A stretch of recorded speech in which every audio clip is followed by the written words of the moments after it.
Okay, so every electronic system has an input part, a process part, and an output part. Okay, we are going to look at a selection of input devices, it's called. We're going to look at a selection of output devices, and we're going to look at a way in which these are joined together. Okay? Now, electronics is in itself not a very useful type, or electrical energy in itself is a not very useful type of energy. What can you do with electrical energy? Does anyone know what you can do? What can you actually do with electrical energy? Run machinery. Run machinery. Okay, you can put electrical energy into the machinery, but what the machinery is actually doing, give an example of a piece of electrical machinery that uses electricity to do something. Toaster. Sorry? Toaster, right. Okay, so you take a piece of bread, you put it in your toaster, you flip the switch, electricity goes into the toaster, and does electricity make your bread turn into toast? No. What makes your bread turn into toast, Siobhan? Heat. So what is the useful energy type, Ellie? The heat. The heat is what was useful. The electricity itself is not useful at all. Okay? It doesn't do anything. Electricity does not do anything. Electricity just is allowed to transform into different things, depending on the application, depending on the device. So, every electronic system takes some type of energy, converts it into electrical energy, does something with it, maybe transports it somewhere, or it converts it and makes it bigger or smaller, then sends it somewhere else, which is then converted back into something useful again. We need electricity to do things. Electricity on itself does nothing, but we convert it into things that do things for us. Okay? So we're going to look at output devices, we're going to look at input devices. Okay? The first thing we're going to look at is output devices. That's what we're going to start looking at today. Before we talk about them, we need to get a few words out of the way. New words.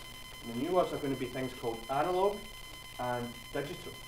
Now, everyone's heard these words before, but if they actually know what it means or not. Do we know a device that can be in both analog and digital? Really? A clock. A watch. Can be an analog watch or a digital watch. Okay? Now, what's the difference between an analog watch and a digital watch? What's that? Just tell me roughly what you think the difference is. Just by looking at it. Okay. Like an analog clock is like hand, when you measure the clock is wrong.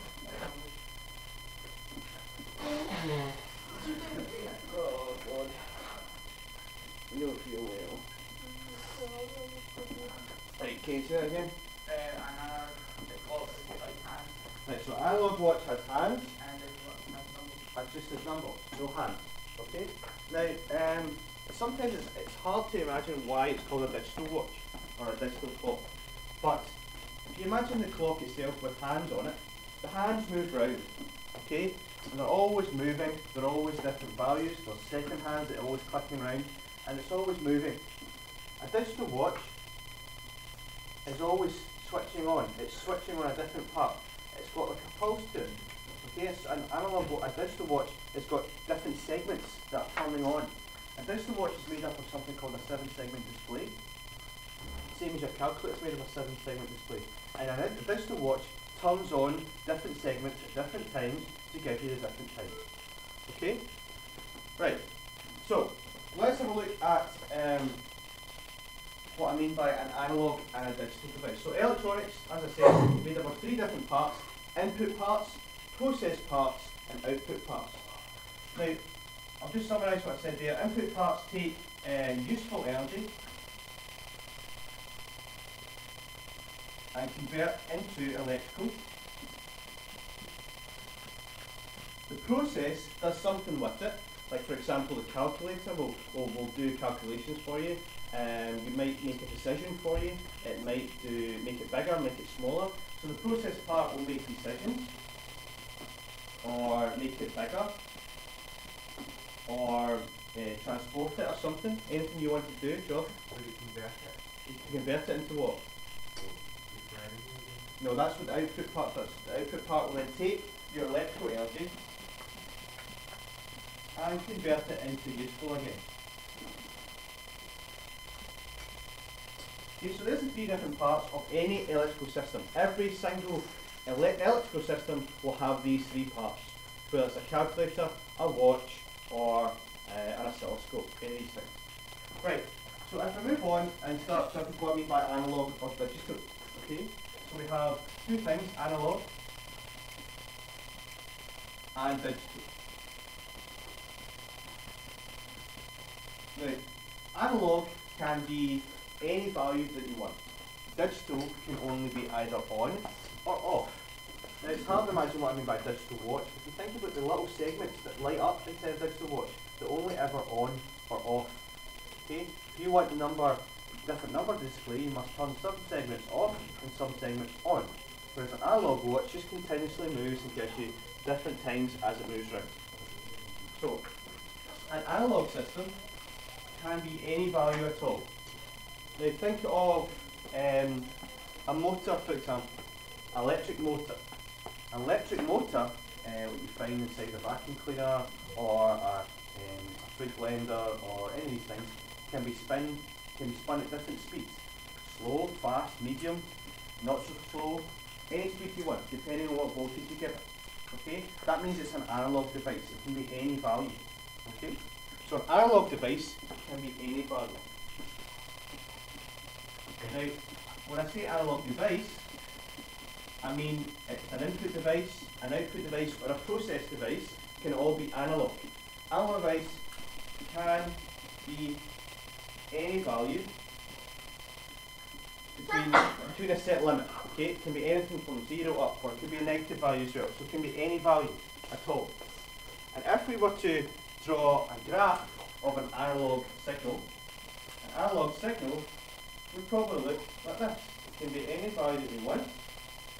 If we were to put a whole load of different voltages in it, it could be any value. Do you understand what I mean by that? This is any value over a certain length of time. Let's make this time here. Let's make this, say, voltage. It can be any value over a certain length of time, depending on whatever value you make it. Okay, so depending on the voltage you give a motor, depends on what speeds it goes. The other type of device is a digital device. You could? Easy more than that. Digital device.